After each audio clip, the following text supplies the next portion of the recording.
네, 김영환입니다. 같이 말씀 묵상하겠습니다. 어릴 때 한 친구가 있었는데요. 그 친구는 키가 작았습니다. 이 친구는 불의를 보면 참지 못했는데요. 몸집이 작고 힘이 없는 친구를 괴롭히면 가서 대신 싸워 주었습니다.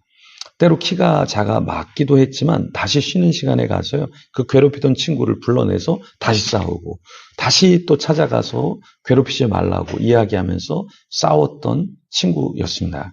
이 친구는 노래도 잘하고 축구도 잘하고 공부도 잘하고 이런 친구였는데요. 궁지에 몰린 친구를 보면 마치 자기 일처럼 가서 대신 싸워주고 그렇게 했었는데요. 나중에 대학교 가서도 네, 가난한 사람들, 힘없는 사람들을 위해서 펀드도 하고 어떻게 해서라도 도와주려고 하고 그렇게 하던 친구였습니다. 오늘 본문에 보면 모세가 바로 이런 친구랑 굉장히 많이 닮아 있는 것 같습니다. 모세는 힘없는 히브리 사람들이 고통을 당하는 것을 보고 어떻게 저렇게 괴롭히지? 내가 가만히 있을 수 없어. 그러면서 어떻게 합니까? 대신 나가서 싸워 주었죠. 그러다가 어떻게 됩니까? 엄청난 일을 겪게 되죠. 그 내용을 같이 한번 살펴보겠습니다. 출애굽기 2장 11절에서 25절까지의 말씀인데요. 먼저 11절과 12절 같이 읽어보겠습니다. 모세가 장성한 후에 한 번은 자기 형제들에게 나가서 그들이 고되게 노동하는 것을 보더니 어떤 애굽 사람이 한 히브리 사람 곧 자기 형제를 치는 것을 본지라. 좌우를 살피어 사람이 없음을 보고 그 애굽 사람을 쳐 죽여 모래 속에 감추니라. 모세는 히브리 사람들이 싸우는 걸 보고 어떻게 했죠? 모세는 중재하려고 했죠. 그래서 그 중재하려고 하다가 그 싸움을 말리다가 결국에는 자기가 살인을 하게 되었는데요. 그 과정을 보면 두 사람이 이제 싸울 때 너를 누가 다스리는 자 재판관으로 세웠냐? 이런 말을 듣게 되었죠. 그러면서 또 모세도 격분하게 되었고 결국에 살인을 하게 되었던 거죠. 모세는 왜 이렇게까지 했을까요? 그냥 참견하지 않아도 되는 일이었는데, 자기의 동족이 핍박을 받고 어떤 노예 취급당하는 것을 견딜 수가 없었던 거죠. 그리고 결국에 자기의 신분도 들통이 나게 되었던 것이죠. 13절에 보니까 이튿날 다시 나가니 두 히브리 사람이 서로 싸우는지라. 자, 그 잘못한 사람에게 이르되 내가 어찌하여 동포를 치느냐 하매 이제 그 전에는 애굽과 히브리 사람이 이렇게 싸우다가 모세가 이제 말리게 되었고 살인을 하게 되었죠. 근데 그 이튿날에 또 다시 히브리 사람들이 싸우는 것을 보고서 모세가 간섭을 하니까 그 사람이 뭐라고 얘기합니까? 그가 이르되 누가 너를 우리를 다스리는 자와 재판관으로 삼았느냐? 내가 애굽 사람을 죽인 것처럼 나도 죽이려느냐? 그러면서 결국에 모세가 살인한 것이 들통이 나게 되죠. 모세는 이제 그 사건이 모두에게 알려졌구나. 그것을 알고 도망을 가게 되죠. 그러니까 모세가 이렇게 된 것은 모세의 사실은 착한 마음, 선한 마음, 동포를 돕고자 하는 마음이 있었기 때문에 이렇게 된 것이 아닐까요? 우리도 하나님의 일을 하다 보면 누군가를 도우려고 하다 보면 선한 거지만 좋은 거지만 오해를 받을 때도 있고 이상한 사람 취급받을 때도 있습니다.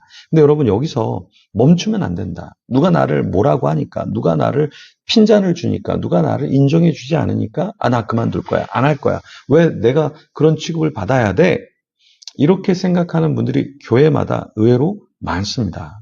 그런데 이런 것을 넘어서야 된다. 그러니까 누가 나를 인정하지 않아도, 누가 나를 욕해도, 누가 나를 그냥 나의 존재 자체로 인정해 주지 않더라도 우리는 그것을 상처라고 여기고 교회를 떠나고 하는 일을 내려놓는 게 아니라 오히려 그럼에도 불구하고 하나님이 원하시니까 그 일을 해야 한다라는 것입니다. 제가 40일 반별 스트레이트로 예배를 하는데요. 이런 말도 있고 저런 말도 있습니다. 어떤 사람은 왜 나를 안 세우냐, 왜 내가 찬양 못하냐, 왜 내가 기도인도 못하냐, 내가 왜 설교 못하냐, 또 40일 반별, 별로 좋지도 않다, 이런저런 이야기가 막 있습니다, 여러분. 그런데 그런 이야기를 다 귀담아 들으면서 그래 이건 망한 집회야.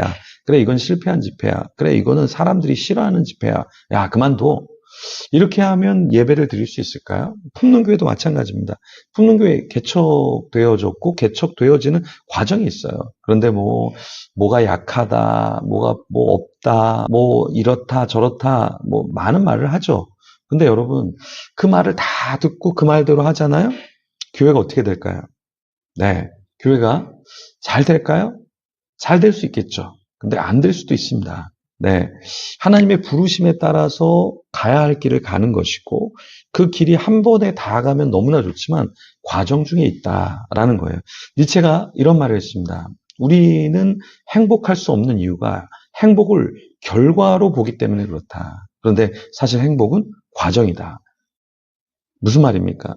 내가 예배를 드리고 내가 세워져 가고 내가 뭔가를 섬기는 그 과정, 그 자체가 아름다운 것이지 완벽한 섬김, 완벽한 결과, 완벽한 칭찬, 완벽한 어떠한 열매 이것을 생각하면 오히려 우리는 불행하게 된다라는 것이죠. 모세는 살인자가 됐어요.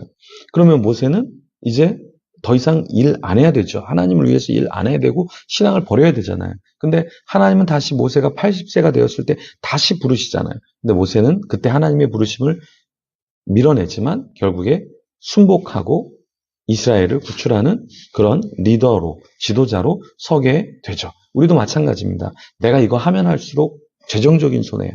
어떠한 건강적인 손해예요. 어떠한 정신적인 데미지가 있어.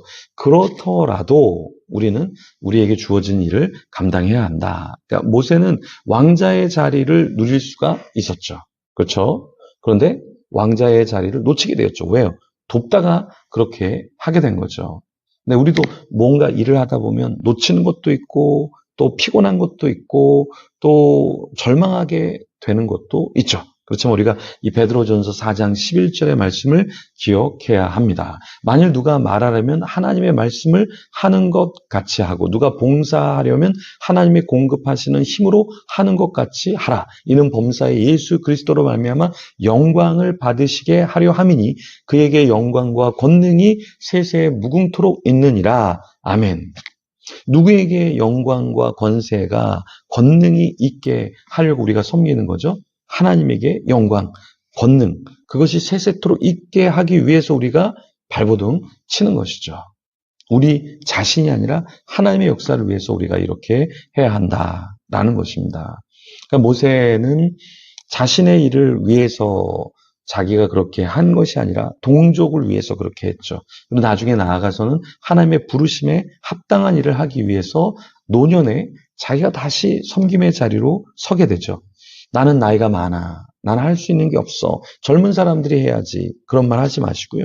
하나님이 부르실 때 내가 할 수 있는 일이 있다면 기도라도 하시고 또 물질로 섬길 수 있다면 물질로도 섬기시고 또 누군가를 위로할 수 있다면 격려할 수 있다면 말로도 우리가 그 사역을 감당하면 좋겠습니다. 어떤 부르심이든 간에 우리에게 주어진 그 부르심을 따라서 성실하게 끝까지 섬기는 저와 여러분이 되기를 소망합니다. 이 시간에 같이 기도하며 주님 앞에 나아가겠습니다.